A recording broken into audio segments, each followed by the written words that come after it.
Hi, hello, welcome to the second annual African Film Festival Atlanta. My name is Sonia Vassell, and I am a friend of the festival. The African Film and Arts Foundation, Inc. is a nonprofit 501c3 media arts organization based in Atlanta, Georgia, whose mission is to magnify and celebrate the visions, voices, lives, and stories of people from Africa and the African diaspora. We execute our mission currently by producing two main events: Cinema for the Culture, a monthly film screening, and in conversation session with filmmakers, and the African Film Festival Atlanta is a 3-day festival showcasing films from around the world. Our theme this year is redefining the African voice, one story at a time. Being responsible for highlighting the brilliance of new and emerging filmmakers is a feat that AFFA is committed to being a forerunner in. The festival offers the opportunity to support the ever-growing African film community in Atlanta. Atlanta has a significant number of African migrants, and it is reputed to be the third largest settlement for Africans in the USA. Coupled with the fact that Atlanta is the epicenter of the film industry in Georgia, a state that produces the largest quantity of films in the US, a homegrown African Film Festival in Atlanta is long overdue. And today, it's my pleasure to welcome Matt, and do you pronounce your name Amick? Amick. Amick. Matt Amick, who's gonna, I'm gonna let you introduce yourself and tell us a little bit about your projects and how it came about. So over to you, and thank you for being here, Matt. Thank you, Sonia. I appreciate you guys having me and including a conversation with Yusef Crowder in your festival. It's an honor. Well, my name's Matt Amick, and I'm a filmmaker, independent filmmaker from Greensboro, North Carolina. And this is my first foray into documentary. This is my first short film. So it's very exciting for me to be here. Thank you. Yeah, some of the background on how the project came about. I went to school at the University of North Carolina at Greensboro here in town, and graduated back in 2010 with a major in broadcasting and cinema. My concentration was in media writing. My minor was in history, and one of the classes that I took was on African American history under Dr. Watson Jennison. And it was a very, very good class. And I learned a lot that I just did not even know about the culture prior to that. So one of the subjects that we studied that really stood out to me was Robert F. Williams. And so I read Dr. Timothy Tyson's book, Radio Free Dixie, and Robert Cohen's biography that he did on Robert Williams. And so through all that research and stuff, I just decided that it was a story that needed to be brought to a larger audience. And so I started working on a screenplay, and on and off, for the past 10 years, doing the research, and then finally was able to get in touch with one of the gentlemen that grew up on the same road as Robert F. Williams, and that was Richard Crowder, who goes by Yusef now.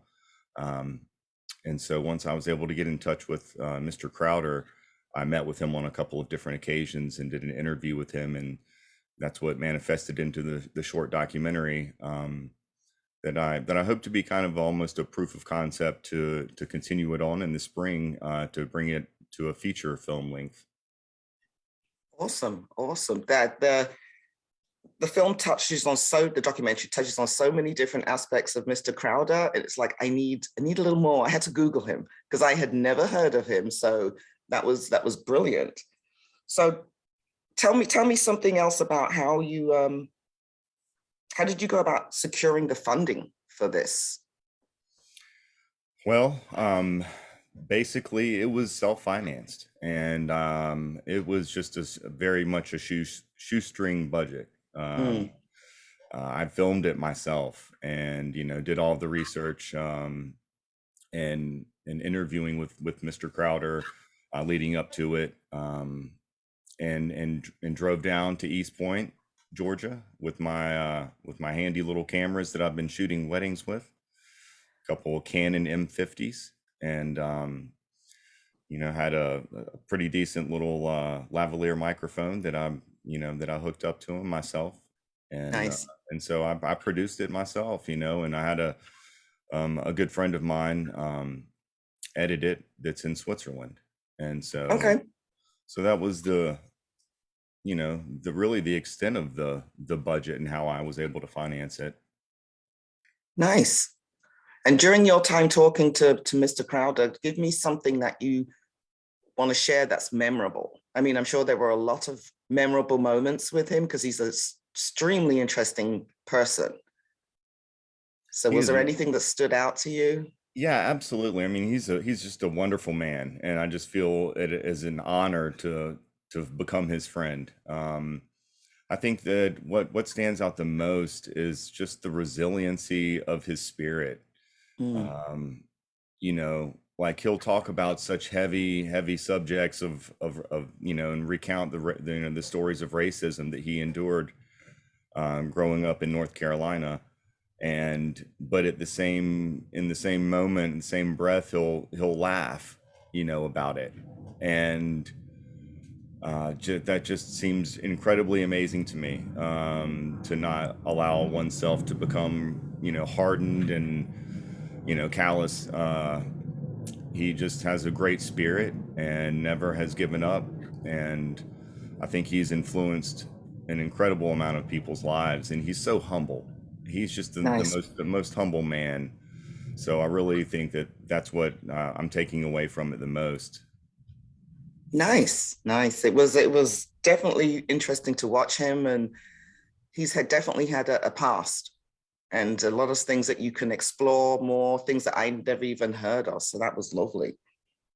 Have you got anything upcoming that you're thinking about working on or anything in the works now? Yeah, so I really want to do this story justice, and so I'm in the plans and in the process of getting some people to help me out, to get some more heads around this, Mhm. and I'm talking to Mr. Crowder on a weekly basis still, and I'm working on trying to compile somewhat of a biography for him, and we want to go back in the spring and film some more with him, and I want to get him on the ground in Monroe, North Carolina, Okay. where he grew up, and explore also some more of his wood carvings and the dance troupe that's there, the Uhuru dancers in Atlanta. So yeah, there's a lot that I want to fill in the blanks on, and so I want to turn this into a feature documentary, and I plan on doing that next year. Nice, nice. Yeah, when I was watching it, I was saying the whole drumming thing could be something completely on its own. It's fascinating just taking that aspect of it. Yeah, that was very, very cool. Yes, ma'am. So, what inspires you? Like daily, hourly, yearly? Wow. Well, I love film. I love movies, and I do love history. I think that, excuse me. I think that I felt like I've had a strong sense of justice and right and wrong, and so that I think drives me a little bit to try to make a difference and shine a light on the stories that maybe have been overlooked in American history, Mhm. um, and to give them more of a fair case and give them their due. Excellent, excellent. Anything you'd like to that you've learned that you want to share with any other filmmakers? Because this will be recorded and shown for folks that want to watch it after. Any Sure, nuggets that you've learned along the way and you sure, want to share? yeah, absolutely. Never, yeah, never. I would say to any upcoming aspiring filmmakers, never give up. Never give up. It may be a long road, and of course you'll have many obstacles along the way, but time has a funny way of working things out, and the stories that need to be told end up getting told. So yeah, I would say never give up. Yeah, it's Excellent. difficult getting out there and putting yourself on the line and maybe you feel like you don't have the resources to do it, but you'd be surprised what you can get done. Right. And what are your hopes for cinema in general, but mostly stories like this, hidden gems, people that we've never heard of? What are your hopes and how we can get the word out? Yeah, well, my media company is called Ready Made Productions, and I'm trying to focus around what I'm calling conscious media, and really try to tell those, those stories that make a difference. Um, I think that so in my future in cinema will be revolving around that, and it may be some fiction, and I might delve into that at some point, but right now I really enjoy the documentary world so far. Cool. And I'm looking to see if there's anything in chats that I need to bring up. But otherwise, I just want to give you an opportunity to say anything that you want to about whether it be Mr. Crowder, anything about the project in general. I know you tell us that you want to plan for the feature, which is going to be amazing. But anything else that you want to tell us, the floor is yours. Well, thank you, Sonia. I appreciate that. Yeah, I just could echo that the experience was really great with Mr. Crowder.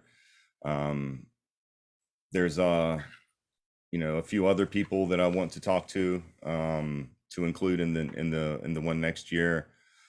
Paula Marie Seniors has been doing a lot of work on May Mallory, who was another person that was that was arrested for the false kidnapping of the Segals.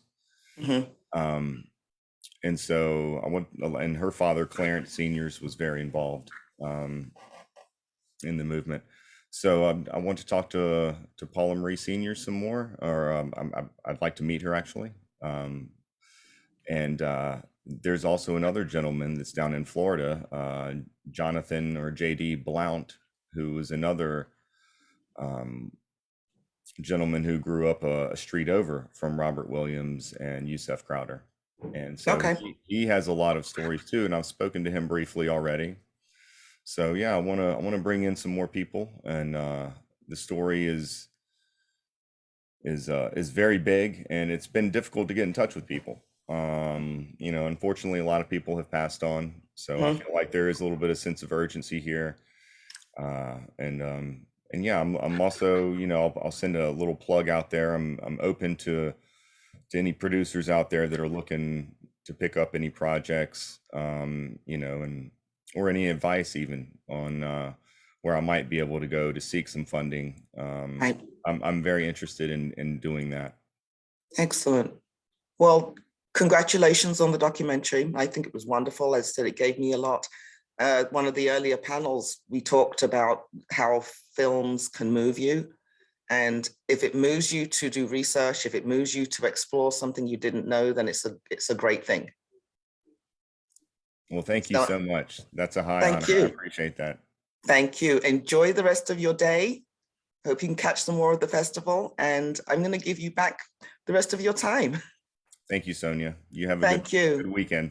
You too. Okay, Thanks a bye-bye. lot. Bye-bye.